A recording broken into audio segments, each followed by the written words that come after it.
মৃত্যু যেদিন তোমাকে পাকড়াও করবে, এই পৃথিবীর যেখানে আমি আর আপনি থাকবো, আজরাইল মৃত্যুর হাত থেকে আমরা রক্ষা পাবো না। ধন সম্পদের বলে মৃত্যুর হাত থেকে আমরা কেউ রক্ষা পাবো না। আমার আপনার চেয়ে ধন সম্পদ কানুনের কম ছিল না, এত ধন সম্পদ থাকার পরেও মৃত্যুর হাত থেকে সে বাঁচতে পারে নাই। ক্ষমতার বলে মৃত্যুর হাত থেকে কেউ রক্ষা পাবে না। আমাদের দেশের সবচাইতে সুপার পাওয়ার ক্ষমতার মালিক যিনি, বুঝে থাকলে বলেন এই ক্ষমতার বলে মৃত্যুর হাত থেকে রক্ষা পাবে তো? আমাদের দুনিয়ার রাজা বাদশার চেয়ে ফেরাউনের ক্ষমতা কম ছিল নাকি বেশি ছিল? অনেক বেশি ছিল। ফেরাউন এত ক্ষমতার মালিক ছিলেন, 450 বছর ক্ষমতা পরিচালনা করেছিলেন। এত ক্ষমতার মালিক ছিলেন, ক্ষমতা থাকার পরেও মৃত্যু থেকে রক্ষা হয় নাই। ফেরাউন আল্লাহর পয়গম্বর মুসা আলাইহিস সালাতু ওয়াস সালামকে দাওয়াত করার জন্য মিশরের পাহাড়ে কুলজুম নদের মাঝখানে চলে গেলেন। অতল পানির নিচে আজরাইল ফেরাউনের কণ্ঠনালীর মধ্যে চাপ দিয়ে ধরল। ফেরাউন বলে, আজরাইল কণ্ঠনালীর মধ্যে চাপ দিলেন কেন? বলে, দুনিয়া থেকে বিদায় হইতে হবে আপনার, এই দুনিয়াতে আর আপনি থাকতে পারবেন না। ফেরাউন তখন বলে, আজরাইল আমি এখন ঈমান আনব। আল্লাহ কোরআনে বলেন, হাত্তা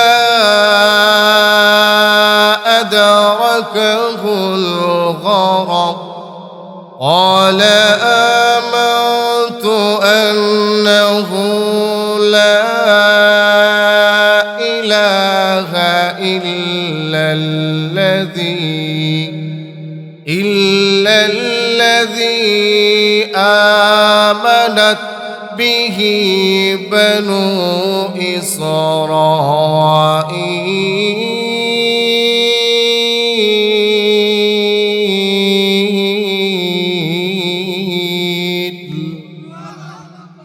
ফেরাউন বলে, আজরাইল আমার কণ্ঠনালীর মধ্যে থেকে চাপটা ছেড়ে দাও, আমি এখন ঈমান আনবো।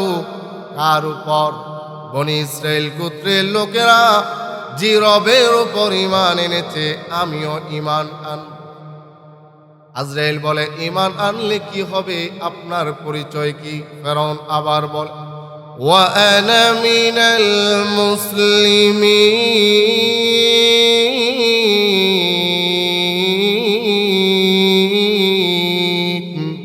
ঈমান আনার পরে আমি মুসলমান হয়ে যাব।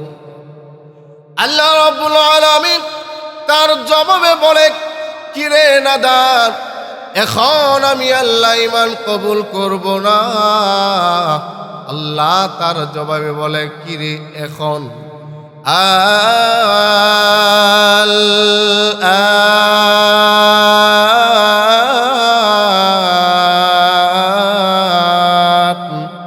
আল্লাহ পাক তার জবাবে বলেন, আল আন, কিরে নাদান, এখন আমি আল্লাহ তোর ঈমান কবুল করব না, বরঞ্চ তোর এই নিতর দেহটা তোর বিদায়ের পর এই দুনিয়ার জমিনের উপর দায়মান কায়েম রেখে দিব, যেন তোর পরে যারা আসবে আর যাবে তোর নিতর দেহটা দেখে যেন শিক্ষা গ্রহণ করতে পারে। ক্ষমতা আর ধন সম্পদের বলে এই দুনিয়ার থেকে, এই দুনিয়ার মধ্যে পৃথিবীর কোনো মানুষ মৃত্যুর হাত থেকে রক্ষা পাবে না। এজন্য আমার প্রিয় ভাইরা, মৃত্যু একদিন আমাদের হবে, এতে কোনো সন্দেহ? আর জোরে বলেন, এতে কোনো? মৃত্যু আমাদের হবে, এতে আমাদের কোনো সন্দেহ না। একদিন সাদা কাপড়ের প্যাকেট পরাবে, আতর সুরমা লাগা, একদিন জীবনের শেষ গোসল আমাদেরকে দেওয়াবে, জবান বন্ধ হয়ে যাবে, আমাদের পায়ে বাঁধ দিবে, আমাদের পেটে বাঁধ দিবে, মাথায় বাঁধ দিবে, লম্বা করে মসজিদের পালকি সয়া রাখবে। আমার আপনার আপন আপন মানুষগুলা ডাকবে, পৃথিবীর কোনো মানুষের ডাকি একদিন আমরা জবাব দিতে পারবো না। আমাদের এই জবানের মালিককে, কথা বলা শক্তি এটা কে দিলেন? আরো জোরে বলেন, কে দিলেন? আল্লাহ কোরআনে বলেন, আলাম নাজআল লাহু আইনাইন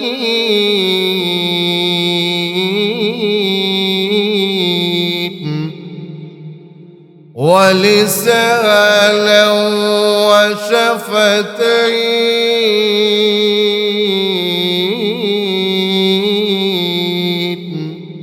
আল্লাহ প্রশ্ন করে বলে বান্দা বল, আইনাইন, দুইটা চক্ষু আমি আল্লাহ কি দেই নাই? বলেন, কে দিয়েছে? লিসান, জিহ্বা, কথা বলার শক্তি কার দেওয়া? শাফাতাইন, আমাদেরকে এই দুইটা ঠোঁট, এটা কে দিলেন? আল্লাহ আমাদের মালিক, আল্লাহ আমাদের রব, আল্লাহ আমাদের সব। জোরে কোন ঠিক কিনা? এই জন্য আল্লাহ রাব্বুল আলামিন বলেন, মরণ তোমার হবে, মরণ হওয়ার পর জবানের ক্ষমতা নষ্ট, জবান দিয়ে কথা বের হবে না, মৃত্যু হবে, মৃত্যুর পরে চোখের ক্ষমতা নষ্ট হয়ে যাবে, চোখ দ্বারা আর দেখবে না। এই সমস্ত কিছুর মালিক আল্লাহ। আল্লাহ মরণ নামক এই মৃত্যুটা আমাদেরকে দিবে, মৃত্যু হবে, মৃত্যু হওয়ার পরে সব শেষ, দুনিয়া থেকে ধন সম্পদ সব বিচ্ছিন্ন হয়ে যাবে, আমার আপনার ঘর বাড়ি কিছুই সাথে দেওয়া হবে না, ধন সম্পদ সাথে দেওয়া হবে না, আমার আপনার সঙ্গে দামি দামি পোশাক দেওয়া হবে না, আমার আপনার সঙ্গে এক পয়সা দেওয়া হবে না, টাকা দেওয়া হবে না, স্বর্ণ অলংকার দেওয়া হবে না, সব থেকে আমি আর আপনি বিচ্ছিন্ন হয়ে যাব। জোরে কোন ঠিক কিনা? আল্লাহ নবী বলেন, মরণ যখন হবে, এই মৃত্যুর জন্যে তোমাদের দোয়া করা চাই। আল্লাহ যেদিন মরণ দিবা, আল্লাহ আমাদেরকে ঈমানি হালতে মরণ দিবা। আর দোয়া করা চাই, আল্লাহ আমাদেরকে, আমাদের মরণটা যেন সুন্দর হয়। প্রথম হলো ঈমানের সাথে মরণ, দ্বিতীয় হলো আমাদের মরণটা যেন সুন্দর মরণ হয়। তাহাজ্জুদের নামাজ পড়া যেমন ইবাদত, সুন্দর ভালো মৃত্যু চাওয়া আল্লাহর কাছে এটা ইবাদত। জিকির করা যেমন ইবাদত, আল্লাহর কাছে ভালো মৃত্যু কামনা করা এটাও একটা ইবাদত।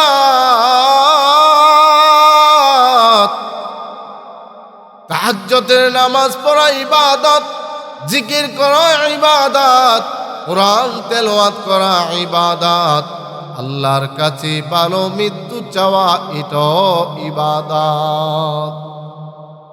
এজন্য ভালো মৃত্যু হওয়ার জন্য আল্লাহর কাছে দোয়া করা। আল্লাহ দুনিয়াতে তো আজীবন থাকবো না, ক্ষণস্থায়ী একটা জিন্দেগি, আল্লাহ দুনিয়াতে আজীবন থাকবো না, হায়াত অত্যন্ত সংক্ষিপ্ত। যদিও মনে চায় না এই দুনিয়া ছেড়ে চলে যেতে, তারপরেও এই দুনিয়া থেকে আমাদের চলে যেতে। বলেন না দেখি, কার মনে চায় এই দুনিয়া বিবি বাচ্চা, ছেলে সন্তান মেয়েদেরকে রেখে, নিজের মা বাবা রেখে, নিজের এত সুন্দর বাড়ি ঘর রেখে, নিজের এত টাকা রেখে এই দুনিয়া থেকে কার মনে চায় বিদায়? কি বলেন? আমাদের চায়? আমাদের চায় না, কিন্তু বিদায় হতে হবে। এতে কোনো বিদায় যখন হতে হবে, তবে বিদায়টা যেন সুন্দর হয়, এই কামনা, এই দোয়া আল্লাহর কাছে করা, এটা ঈমানদারের একটা ইবাদত। আল্লাহর নবী বলেন, প্রথম হলো ভালো মৃত্যু হওয়ার জন্য আল্লাহর কাছে দোয়া করা, ভালো মৃত্যুর জন্য আল্লাহর কাছে বেশি বেশি দোয়া করা। ভালো মরণ হওয়ার আলামত, প্রথম আলামত হলো কোন মানুষ যখন কালিমা পড়তে পড়তে দুনিয়া থেকে বিদায় হয়, আল্লাহর নবী বলেন তখন বুঝবে তোমরা তার মরণটা অনেক সুন্দর। কালিমা পড়তে পড়তে যারা দুনিয়া থেকে বিদায় হয় তাদের মরণটা এটা ভালো মৃত্যু হওয়ার আলামত। দ্বিতীয় হলো যাদের ইন্তেকালের সময় কপাল ঘেমে যায়, কপালে ঘাম হয়, এই মৃত্যুটা ভালো মৃত্যুর আলামত। মৃত্যুর সময় কপাল ঘামা, কপালে ঘাম জমাট হওয়া, এটাও ভালো মৃত্যুর আলামত। তৃতীয় হলো জুমার রাত্রে অথবা জুমার দিন কারো যখন মৃত্যু হয়, ওই মৃত্যুটাও ভালো মৃত্যুর আলামত। হাদিস শরীফে আল্লাহর নবী বলেন, যারা জুমার রাত্রে বৃহস্পতিবারের সূর্য ডুবার পরে জুমার রাত্র শুরু হয়ে যায়, এই রাত্রে অথবা জুমার দিন কারো মৃত্যু যদি হয়, আল্লাহর নবী বলেন, সাবিরা রে, আমি নবী আশা রাখি ওই বান্দার কবরের আযাব আল্লাহ মাফ করে দিবে। এই জন্য দোয়া কর, আল্লাহ যেদিন মরণ দিবা জুমার দিনে মরণ, যেদিন মরণ দিবা জুমার রাত্রে মরণ দিও। নবীজি বলেন, যাদের মৃত্যু জুমার দিন জুমার রাত্রে হয়ে যায়, আল্লাহর নবী বলেন আমি আশা রাখি আল্লাহ তাদের কবরের আযাব মাফ করে দিবে। 4 নম্বর হলো যারা জিহাদের ময়দানে যুদ্ধ করতে করতে শাহাদাত হয়ে যায়, এই শাহাদাত হওয়াটা এটা হলো শহীদ, এটাও ভালো মৃত্যুর আলামত।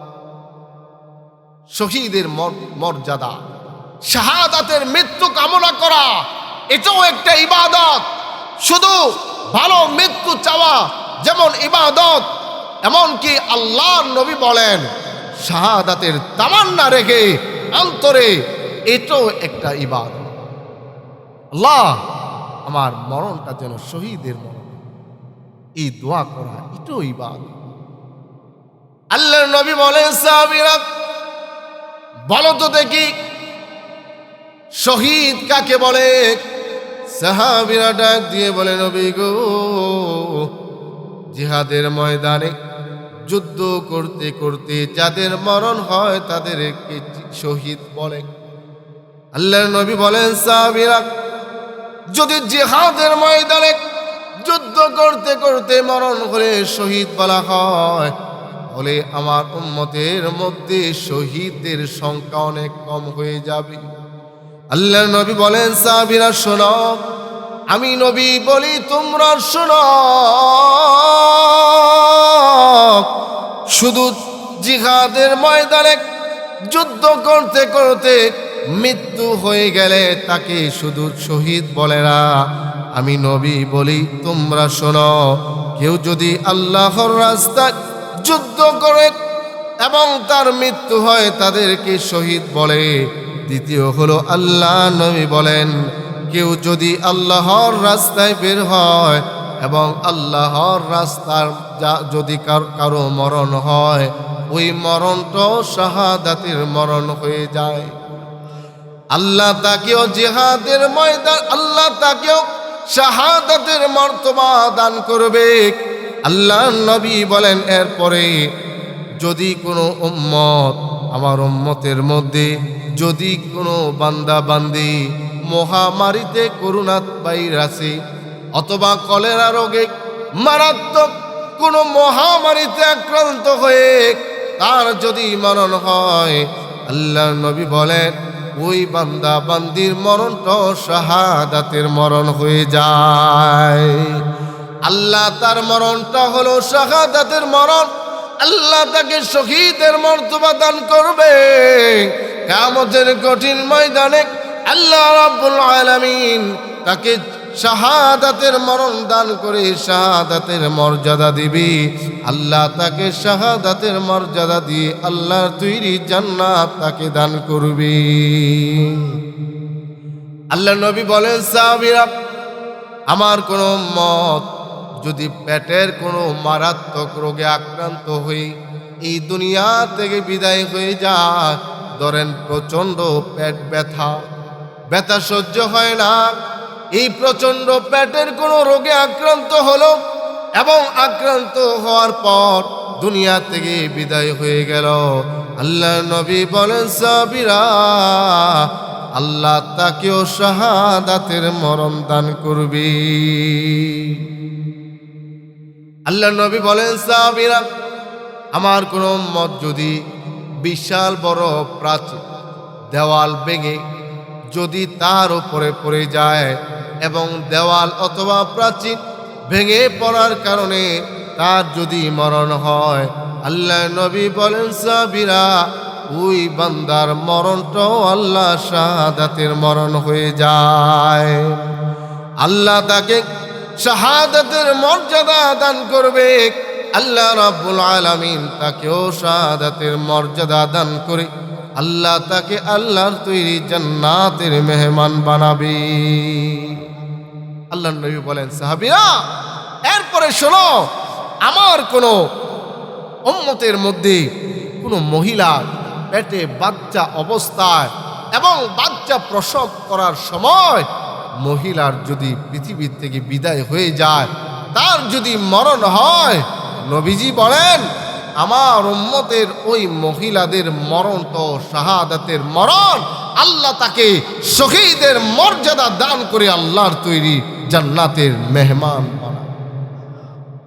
এজন্যে কোনো মহিলারা যদি প্রসব বেদনায় অথবা বাচ্চা প্রসব করার সময় যদি তার মরণ হয়, নবীজি বলেন, তাকেও আল্লাহ শাহাদাতের মর্যাদা আল্লাহ দান।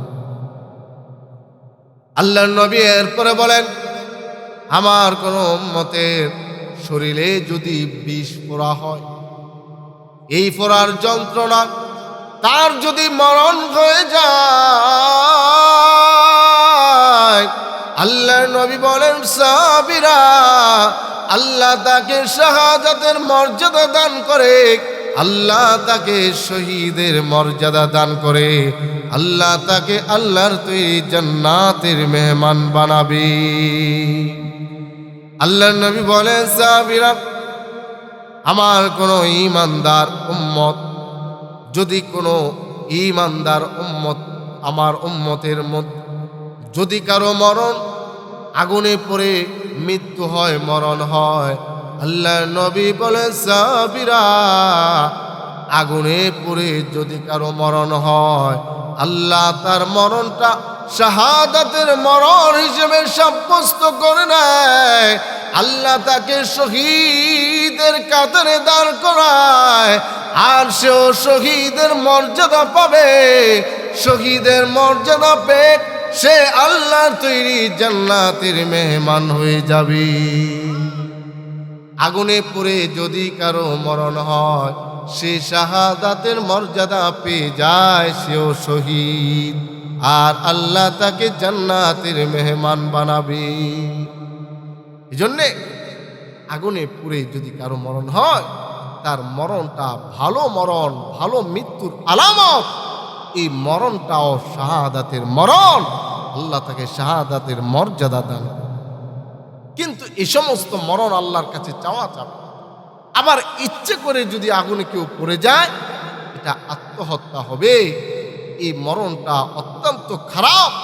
আত্মহত্যা গুনাহের কাজ, মহাপাপ বটে। আর এই মরণের কারণেও আল্লাহর আদালতে দাঁড়িয়ে জবাবদিহিতা করতে। অনিচ্ছাকৃতভাবে কারো মরণ যদি আগুনে পুড়ে মরণ হয়, এই মরণটা ভালো মৃত্যু হওয়ার আলাম। আল্লাহ নবী এরপরে বলে, কোনো মানুষ তার সম্পদ রক্ষা করার জন্যে যদি যায় এবং রক্ষা করার জন্যে যাওয়ার পর যদি তার মরণ হয়, এই মরণ তো শাহাদাতের মরণ হয়ে যায়। ধরেন আপনার ঘরে চোর অথবা ডাকাত আসলো, আপনার সম্পদ নিয়ে যাচ্ছে, আপনি রক্ষা করার জন্যে আপনি গেলেন, চোর অথবা ডাকাত আপনাকে আঘাত করলো, এই আঘাতে আক্রান্ত হয়ে আপনি দুনিয়া থেকে বিদায় হয়ে গেলেন। আল্লাহর নবী বলেন এই মরণটাও ভালো মৃত্যুর আলামত, এই মরণটাও ভালো মরণ। এই মরণের বিনিময়ে আল্লাহ তোমার জিন্দিগির গুনাহ মাফ করবে এবং আল্লাহ তোমাকে শাহাদাতের মর্যাদা আল্লাহ দান। এরপরে আল্লাহর নবী বলেন আমার কোন উম্মত ইসলাম রক্ষা করার জন্য, আল্লাহর ইজ্জত রসুলের ইজ্জত রক্ষা করার জন্যে, দিন ইসলামকে আল্লাহর এই জমিনের উপর বুলন্দ করার জন্যে যদি কারো মরণ হয়, এই মরণটা ভালো মরণ এবং এই মরণটা শাহাদাতের মরণ। কোন সাহাবী আল্লাহর দ্বীনকে জিন্দা করার জন্যে জিহাদের ময়দানে ঝাঁপিয়ে পড়েছে, বেঈমান কাফেরদের আক্রমণে দুনিয়া থেকে বিদায় হয়েছে, শাহাদাতের মর্যাদা লাভ করেছে। জোরে কোন ঠিক কি? আল্লাহর নবীর এক পেয়ারা সাহাবী যার নাম হলো হানজালা, হানজালা রাদিয়াল্লাহু আনহু নতুন বিয়ে করেছে, রাত্র যাপন করেছে, ফরজ গোসল করবে, পানির মশক হাতের মধ্যে নিলেন, এমনি কে জানি একটা ঘোষণা দিয়ে যায়, তোমরা চলি কেউ আল্লাহর নবীর আশিক, যদি আল্লাহর নবীর আশিক থেকে থাকো, দেখো উহুদের ময়দানে জিহাদ শুরু হয়ে গেছে, কদ কুতিলা মুহাম্মদ, আল্লাহর নবী দুনিয়া থেকে নাকি বিদায় হয়ে গেছে। হযরত হানজালা রাদিয়াল্লাহু আনহু পানির মশক হাত থেকে নিচে ফেলে দিলেন, ঘরের ভিতরে দৌড় দিয়ে ঢুকলেন, তরবারি হাতের মধ্যে নিলেন, স্ত্রী ডাক দিয়ে বলেন স্বামী, গোসল করার জন্য বাহিরে গেলেন, গোসল না করে ভিতরে ঢুকলেন, তরবারি হাতের মধ্যে নিলেন কেন? হযরত হানজালা ডাক দিয়ে বলে স্ত্রী, আমি পানি নিয়েছি গোসল করার জন্যে। স্ত্রী গো, কে জানি এলান দিল উহুদের ময়দানের আগে আমার নবী উহুদের ময়দানে নাই, আমার নবী নাকি উহুদের ময়দান থেকে বিদায় হয়ে গেছে। ওই স্ত্রী আর গোসল করে কি লাভ? আমার নবী যদি দুনিয়াতে না থাকে, আমি হানজালা নবীর বিরহ ব্যথা আমি বরদাস্ত করতে পারবো না। স্ত্রী বারবার আহ্বান করলেন স্বামী, শেষ গোসলটা দিয়ে যান, গোসল করেন, গোসল আপনার উপর ফরজ। হযরত হানজালা স্ত্রীর কোনো কথাই কর্ণপাত দিলেন না। দিনকে জিন্দা রাখার জন্য, দিনকে আল্লাহর জমিনে বুলন্দ করার জন্য তরবারি হাতের মধ্যে নিলেন, দৌড় দিলেন উহুদের ময়দানে গিয়ে বেঈমান কাফেরদের সঙ্গে জিহাদের ময়দানে যুদ্ধ করতে করতে এক পর্যায়ে শহীদ হয়ে গেলেন। আল্লাহু আকবার বলবেন না? আরো জোরে বলেন আল্লাহু আকবার। এ ভাই ইমানের আওয়াজে আরো জোরে বলেন আল্লাহু আকবার। হযরত হানজালা রাদিয়াল্লাহু আনহু জিহাদের ময়দানে যুদ্ধ করতে করতে দুনিয়া থেকে বিদায় হয়ে গেলেন, শহীদ হয়ে গেলেন। আল্লাহর নবী সাল্লাল্লাহু আলাইহি ওয়াসাল্লাম দেখলেন যুদ্ধের ময়দান শেষ।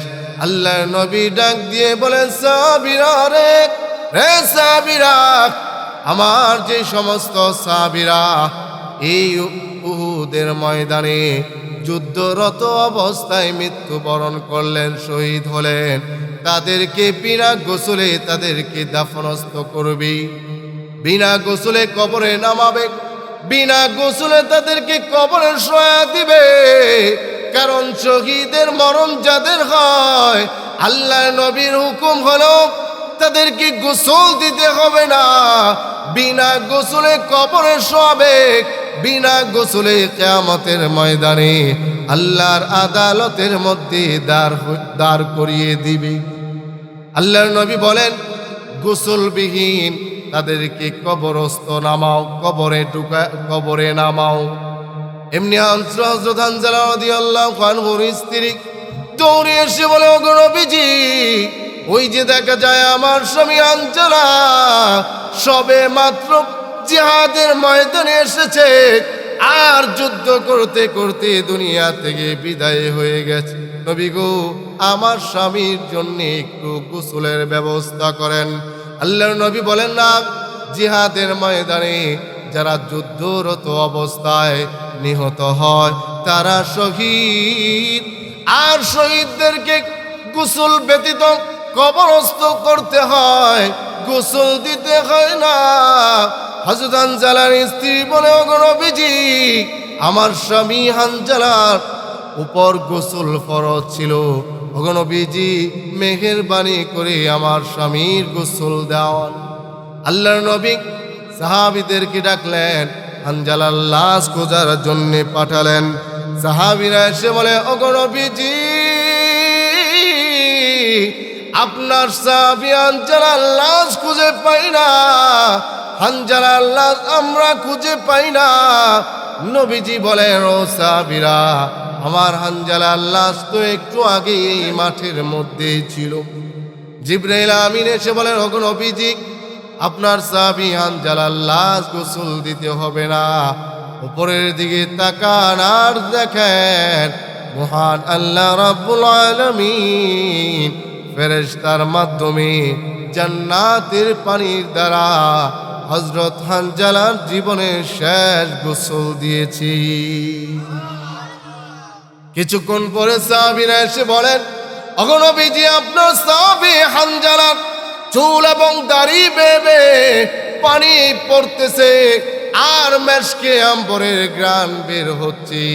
আমার প্রিয় ভাইয়েরা, এই যে হানজালা নিজের স্ত্রীর কোনো খবর নিলেন না, স্ত্রীর চিন্তা করলেন না।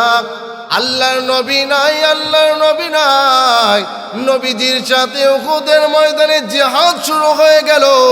এই সংবাদ পাওয়ার পরে নিজের স্ত্রীর খবর না নিয়ে, নিজের স্ত্রীর চিন্তা না করে আল্লাহর দ্বীনকে বুলন্দ করার জন্যে, দ্বীনকে আল্লাহর জমিনে কায়েম করার জন্যে উহুদের ময়দানে যুদ্ধ করতে করতে যে মরণ হলো, আল্লাহ নবী বলে, সাহাবীরা, এই মরণটা হলো শাহাদাতের মরণ। যাদের এই মরণ হবে তারা হলো শহীদ, আর কিয়ামতের ময়দানে যারা শহীদের মরণ হবে আল্লাহ তাদেরকে বিনা হিসাবে আল্লাহর তৈরি জান্নাতের মেহমান বানাবে। আমার প্রিয় ভাইরা, আল্লাহ নবী সাল্লাল্লাহু আলাইহি ওয়াসাল্লাম এরপরে বলেন, ভালো মৃত্যু হওয়ার আলামত যারা জুলুমকে প্রতিহত করার জন্যে গেলেন এবং জুলুম প্রতিহত করার পরে তাদের মরণ হলো, আল্লাহ নবী বলেন, এই মরণ তো শাহাদাতের মরণ। তাদেরকে আল্লাহ পাক শাহাদাতের মর্যাদা, শহীদের মর্যাদা দান করবে। আল্লাহ তাদেরকে বিনা হিসাবে আল্লাহর তৈরি জান্নাত দান। এজন্য সম্মানিত হাজিরিন, আমার আলোচনার মূল বিষয় হলো আমাদের মৃত্যু হবে, এবং মৃত্যু যখন হবে আল্লাহর কাছে ভালো মৃত্যু কামনা করা, ভালো মৃত্যুর জন্য দোয়া করা, এটাও অনেক বড় দামি একটা ইবাদত। জোরে কোন ঠিক কি ঠিক? এই জন্যে ভালো মৃত্যু হওয়ার জন্যে দোয়া করা আমাদের প্রয়োজন আছে না নাই? আরো জোরে বলেন, আছে না নাই? আজ থেকে সব যখনই দোয়া করবেন আল্লাহর কাছে ভালো মৃত্যু যেন আমাদের হয়, এই দোয়া করব। রাজি আছি ইনশাআল্লাহ? আল্লাহ রাব্বুল আলামিন আমাদের সকল ইমানি হালতে ভালো মৃত্যু যেন আমাদের হয়, আল্লাহ পাক এই তৌফিক দান করেন। সকলে বলেন আমিন।